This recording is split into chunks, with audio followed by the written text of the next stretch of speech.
Dear students, Plus 2 Computer Science Chapter 12 ICT and Society Part 1.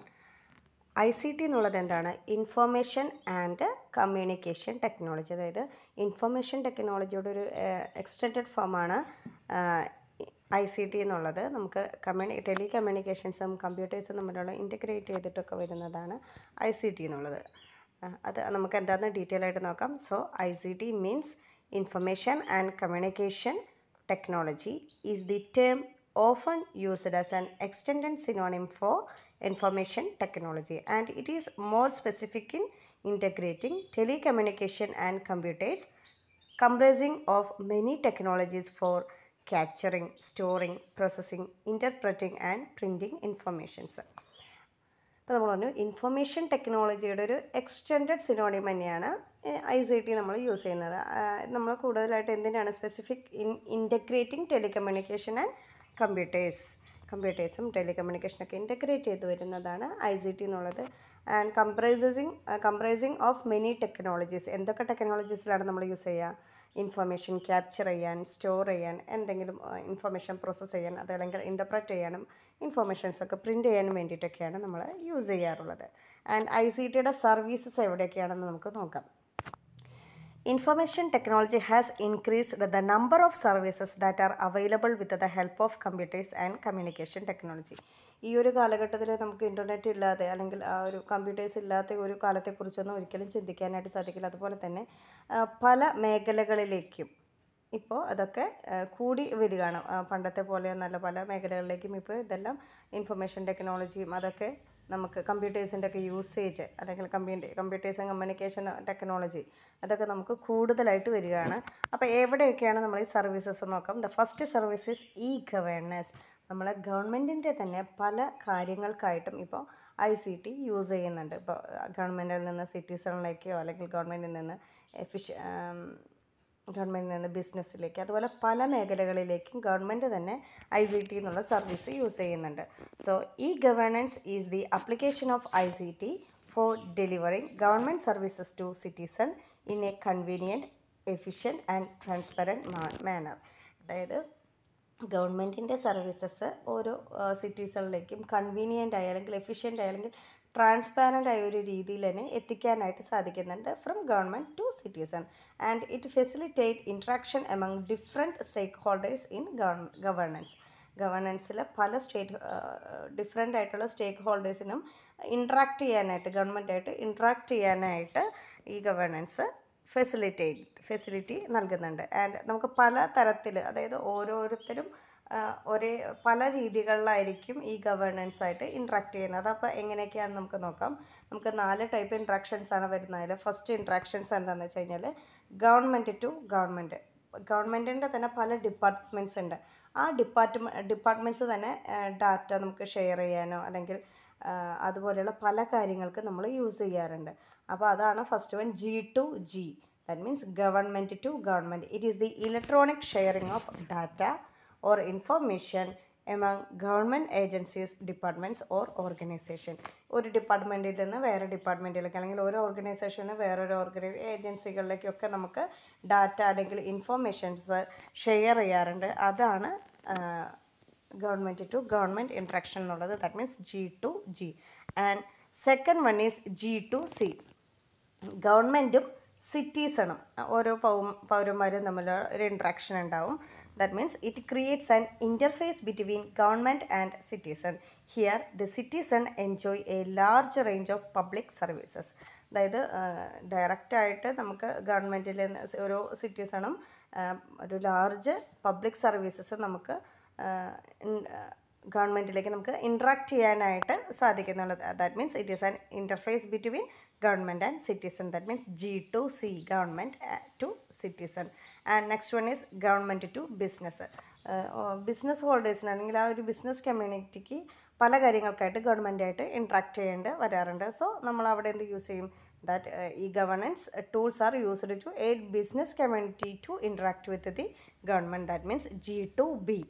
And the fourth one is G2 that means government to employee. This interaction is a two-way process between the government and employees. The salary and personal details of government employees are also managed through e-governance services. ഗവൺമെൻറ്റിനും എംപ്ലോയീസിനും തമ്മിൽ interact ചെയ്യാൻ പല കാര്യങ്ങൾക്കായിട്ട് interact ചെയ്യേണ്ടി വരും. For example spark എന്നുള്ളൊരു വെബ്സൈറ്റൊക്കെ തന്നെ സാലറിയുടെ ഡീറ്റെയിൽസും അതെല്ലാം നമുക്ക് കൊടുക്കാനൊക്കെ ഉണ്ടാവും. അപ്പോൾ ഗവൺമെൻറ്റിൽ നിന്ന് നമുക്ക് എംപ്ലോയിയിലേക്കുള്ളൊരു കണക്ഷനാണ്, ഇൻട്രാക്ഷനാണ് G2E. അപ്പോൾ നമുക്ക് 4 ടൈപ്പ് ഓഫ് ഇൻട്രാക്ഷനാണ് ഈ ഗവർണൻസിൽ വരുന്നത്. Government to government, government to citizen, government to business, government to employee. ഇത് എക്സാമിന് ചോദിക്കാറുള്ളതാണ് ടൈപ്പ് ഓഫ് ഇൻട്രാക്ഷൻസ്. അപ്പോൾ അതെല്ലാവരും ശ്രദ്ധിച്ച് തന്നെ പഠിക്കുക. And next is governance infrastructure. നമുക്ക് ഇൻഫ്രാസ്ട്രക്ചർ അതിൻ്റെ ഡീറ്റെയിൽ എന്താണെന്ന് നോക്കാം. In India the e-governance infrastructure mainly consists of state data centers for providing core infrastructure and storage. And next one is statewide area network for connectivity, and third one is common service center CSC as the service delivery points.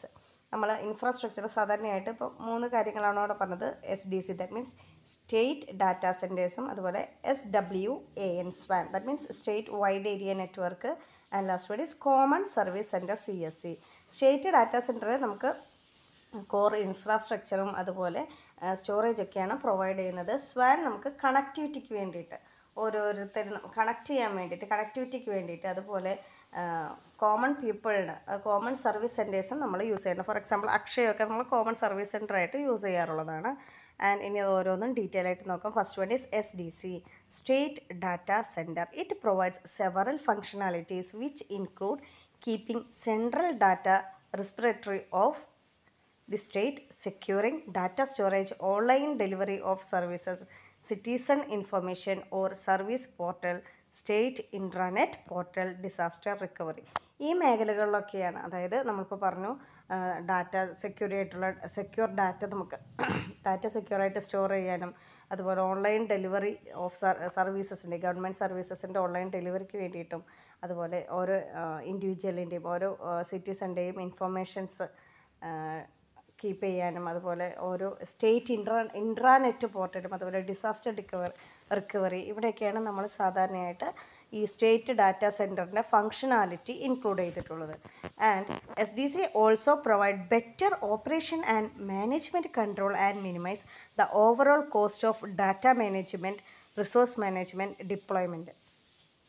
നമുക്ക് ഈ SDC use ചെയ്യുന്നത് കൊണ്ട് തന്നെ operation and manage control and ബെറ്ററായിട്ട് നമുക്ക് ചെയ്യാനായിട്ട് സാധിക്കും. അതുപോലെ data management, resource management, deployment, ഇങ്ങനെയുള്ളതൊക്കെ ഓവറോൾ കോസ്റ്റ് നമുക്ക് മിനിമൈസ് ചെയ്യാനായിട്ട് സാധിക്കും. ഇപ്പോൾ ഇതാ e-governance ഒരു ഇൻഫ്രാസ്ട്രക്ചറാണ് പറയുന്നത്. നമ്മളിപ്പോൾ SDC പറഞ്ഞു, സ്റ്റേറ്റ് വൈഡ് ഏരിയ നെറ്റ്വർക്ക് പറഞ്ഞിട്ടുണ്ട്, കോമൺ സർവീസ്. ഇത് മൂന്നും തമ്മിൽ എല്ലാം ലിങ്ക്ഡ് ആണ് ഓരോന്നും തമ്മിൽ. അപ്പോൾ നമ്മൾ നെക്സ്റ്റ് SWAN എന്താണെന്ന് നോക്കാം. അതുപോലെ നമ്മൾ കേരളത്തിൽ യൂസ് ചെയ്യുന്നതാണ് Kerala state wide area network. This has been set up as a backbone of the state information infrastructure, and it connects Trivandrum, Kochi, Kozhikode as its hubs and extended to all the 14 districts linked each of the 152 block panchayat. നമ്മൾ പറഞ്ഞു state wide, നമ്മൾ ആദ്യം പറഞ്ഞു state data centre പറഞ്ഞു. അതുപോലെ കേരളത്തിലുള്ളതാണ് Kerala state wide area network. ഇതാണ് നമ്മുടെ കേരള ഇൻഫർമേഷൻ ഇൻഫ്രാസ്ട്രക്ചറിൻ്റെ, സ്റ്റേറ്റ് ഇൻഫ്രാസ്ട്രക്ചറിൻ്റെ ഒരു ബാക്ക് ബോണാണ് KSWAN എന്നുള്ളത്. ഇത് ട്രിവാൻഡ്രം, കൊച്ചി, കോഴിക്കോട് ഇങ്ങനെയുള്ള ഒരു ഹബ്ബായിട്ടും അത് തമ്മിൽ ഇൻ്റർ കണക്റ്റഡ് ആയിരിക്കും. അതുപോലെ 14 ഡിസ്ട്രിക്റ്റും 152 ബ്ലോക്ക് പഞ്ചായത്തുകളും തമ്മിൽ എല്ലാ ഡീറ്റെയിൽസും ഇതിലേക്ക് ലിങ്ക്ഡ് ആയിരിക്കും. And next is CSC, common service data centres. These are the front-end delivery points of the government, private and social sector services for the rural citizen of India. Rural ഏരിയയിൽ താമസിക്കുന്നവർക്കായിട്ട് ഗവൺമെൻറ്റിലേക്ക് നമുക്ക് എന്തൊക്കെ ആണോ വേണ്ടത് അതിലൊക്കെ നമുക്ക് ഹെൽപ്പ് ചെയ്യാനാണ് CSE നമ്മൾ use ചെയ്യുന്നത്. ഗവൺമെൻറ് ആയിക്കോട്ടെ, പ്രൈവറ്റ് ആയിക്കോട്ടെ, അല്ലെങ്കിൽ സോഷ്യൽ സെക്ടർ ആയിക്കോട്ടെ, എല്ലാ സർവീസസിലേക്കും നമുക്ക് ഹെൽപ്പ് ചെയ്യും. A highlight of CSE is that it offers web-enabled e-governance services in rural area. Rural ഏരിയയിൽ വെബ് എനേബിൾഡ് ആയിട്ടുള്ള സർവീസസ് ഒക്കെ പ്രൊവൈഡ് ചെയ്യുന്നുണ്ട്. ആൻഡ് ഈ സർവീസസ് ഈ രീതികളിലൊക്കെ ആയിരിക്കും. അഗ്രികൾച്ചർ സർവീസ് ആകാം, അല്ലെങ്കിൽ എഡ്യൂക്കേഷൻ ആൻഡ് ട്രെയിനിങ് സർവീസസ് ആകാം, health services, rural banking and insurance services, entertainment services, commercial services.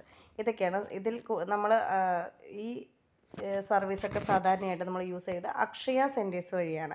Akshaya centre എന്നുള്ളത് it is an launched in the year 2002 in Malappuram district and its invention was to impart literacy to citizen.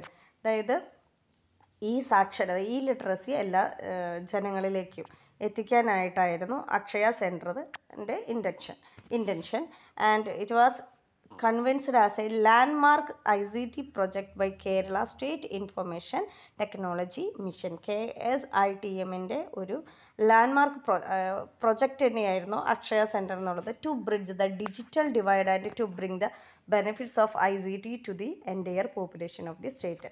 കേരളത്തിലെ എല്ലാ ജനങ്ങളിലേക്കും ഇതിൻ്റെ എല്ലാത്തിൻ്റെയും benefits എത്തിക്കാൻ വേണ്ടിയിട്ട് തന്നെയായിരുന്നു Akshaya centres തുടങ്ങിയത്. And it's a services. എന്തൊക്കെ സർവീസസ് നമ്മളെല്ലാവരും അക്ഷയ സെൻറ്ററിലൊക്കെ യൂസ് ചെയ്യാറുള്ളതില്ല, അവർ പോകാറുള്ളത്. എന്തൊക്കെ സർവീസസ് അവിടെ ചെയ്യുന്നുണ്ടാവും? Grants, filing, district, ticketing, submitting online applications for ration card and electoral ID card, Aadhaar enrolment, Aadhaar based services, insurance and banking services, ഇങ്ങനെയുള്ള കാര്യങ്ങളൊക്കെ നമ്മൾ അക്ഷയ സെൻറ്റേഴ്സ് വഴി യൂസ് ചെയ്യാറുള്ളതാണ്. So these are the services of Akshaya centres. And Akshaya works in the PPP, that means private public partnership model.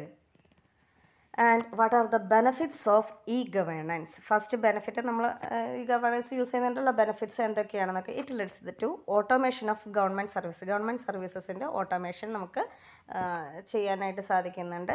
And it strengthens the democracy ensuring greater partnership of the citizen. നമുക്ക് അതിൻ്റെ democracy ensure ചെയ്യുന്നുണ്ട് because of the greater partnership of the citizens. And it ensure more transparency in the functioning and thus help the eliminate corruption. നമുക്ക് corruption eliminate ചെയ്യാനായിട്ട് help ചെയ്യും. അതുപോലെ തന്നെ ഗവൺമെൻറ്റിൻ്റെ എല്ലാ ഫങ്ഷനിങ്ങും ട്രാൻസ്പാരൻ്റ് ആയിരിക്കും. And it makes every government department responsible as they know that they are closely observed. എല്ലാ ഗവൺമെൻറ് ഡിപ്പാർട്ട്മെൻറ്റ് റെസ്പോൺസിബിൾ ആയിരിക്കും ബിക്കോസ് അവർക്കറിയാം they are closely observed. And next is proper implementation of e-governance saves unnecessary visit of public to office. പബ്ലിക്കിനെ ഇപ്പോൾ നമുക്ക് തന്നെ ഇപ്പോൾ Akshaya centres ഒക്കെ use ചെയ്യുമ്പോൾ ഓഫീസിലേക്ക് ഡയറക്റ്റായിട്ട് പോകേണ്ടി വരുന്നില്ല. നമുക്ക് എന്ത് ചെയ്യാം? അൺനെസസറി വിസിറ്റൊക്കെ അവോയ്ഡ് ചെയ്യാനായിട്ട് സാധിക്കും. പക്ഷേ that means it proper implementation of e-governance saves unnecessary visits of public to office and also it saves time and money. And next is നമ്മൾ പറഞ്ഞു ബെനിഫിറ്റ്സ് ഉണ്ടെങ്കിൽ അതിനോടൊപ്പം സം ചാലഞ്ചസും ഉണ്ട്. അപ്പോൾ അതെന്തൊക്കെയാണെന്ന് നോക്കാം. The existing digital divide is an obstacle in utilising the service of e-governance. Those who live in more remote area with lower e-literacy will face difficulty to access the service of e-governance. അതായത് remote ഏരിയയിൽ, അത്രയും റൂറലായിട്ടുള്ള remote ഏരിയയിലൊക്കെ literacy എന്താണെന്ന് പോലും അറിയില്ല. അങ്ങനെയുള്ളവർക്ക് ഇതൊക്കെ use ചെയ്യാനായിട്ട് ബുദ്ധിമുട്ടാണ്. So the existing digital divide is an obstacle in using the services of e-governance because of the lack of e-literacy. And next is e-governance applications having computer or web-based security measures are highly required since there is possibility of cyber attack. അതായത് നമ്മൾ പറഞ്ഞു എല്ലാം computer അല്ലെങ്കിൽ web based ആയിട്ടാണ് e-governance എല്ലാ ആപ്ലിക്കേഷൻസും. അപ്പോൾ അവിടെ security measures എന്തായാലും അവിടെ ഉണ്ടായിരിക്കണം. Otherwise there is A possibility of cyber attack. And next is usually A huge initial investment and planning are required for the proper implementation and maintenance of e-governance. നമ്മൾ ഇത് use ചെയ്യുന്നത് കൊണ്ട് നമുക്ക് initial investment കുറച്ച് അധികമായിട്ട് വരും. പിന്നെ അതിന് ശേഷം അതിൻ്റെ പ്രോപ്പർ ഇംപ്ലിമെൻറ്റേഷനും മെയിൻ്റെനൻസിനൊക്കെ അതൊക്കെ ഹൈലി ഹ്യൂജ് ആയിട്ടുള്ളൊരു ഇൻവെസ്റ്റ്മെൻറ്റ് അവിടെ ആവശ്യം വരും. ഇനി സാധാരണയായിട്ട് നമ്മൾ ഇത് യൂസ് ചെയ്യാറുണ്ട്, പക്ഷേ many of the people are anxious about the sharing their personal information biometry example to agencies designated for the data collection. നമ്മൾ പല ഏജൻസികളിലേക്കൊക്കെ ആയിരിക്കും ഇത് ഗവൺമെൻറ് പർപ്പസിന് വേണ്ടി കൊടുക്കുക. അപ്പോൾ പല ആൾക്കാർക്കും നമ്മുടെ പേഴ്സണൽ ഇൻഫർമേഷൻ ബയോമെട്രിക് ഇൻഫർമേഷൻസ് ഒക്കെ ഷെയർ ചെയ്യാനായിട്ട് അവർ കുറച്ച് ആങ്ഷ്യസ് ആയിരിക്കും. ആൻഡ് സാധാരണയായിട്ട് നമ്മൾ യൂസ് ചെയ്യുന്ന ഇ ഗവേണൻസിൻ്റെ വെബ്സൈറ്റ്സ് ഏതൊക്കെയാണെന്ന് നോക്കാം. So first one is www.dhsckerala.gov.in. നമ്മൾ എല്ലാ സ്റ്റുഡൻസ് ഇപ്പോൾ നിങ്ങൾ യൂസ് ചെയ്യാറുള്ളതാണ് നമ്മുടെ റിസൾട്ട് നോക്കാനാണെങ്കിലും. അതായത് ഇത് കേരളത്തിൻ്റെ ഹയർ സെക്കൻഡറി ഡിപ്പാർട്ട്മെൻറ്റിൻ്റെ ഒഫീഷ്യൽ വെബ്സൈറ്റാണ്. So an official site of department of higher secondary education government of Kerala that provides various facilities and services to students, teachers and school administrator. And next one is e district. അതെന്തിനായിരിക്കും e district? അതിൽ നിന്ന് തന്നെ നമുക്കറിയാം it provides government services to public. And next is income tax of India ഡിപ്പാർട്ട്മെൻറ്റിൻ്റെയാണ് അടുത്തത് വരുന്നത്. And Kerala MVD, Kerala motor vehicle ഡിപ്പാർട്ട്മെൻറ്റിൻ്റെ official സൈറ്റാണ്. And next is RTI നമ്മൾ യൂസ് ചെയ്യുന്നത് right to information act. So right to information act 2005 mandates the timely response to a citizen who request for information from the government or authorities under it.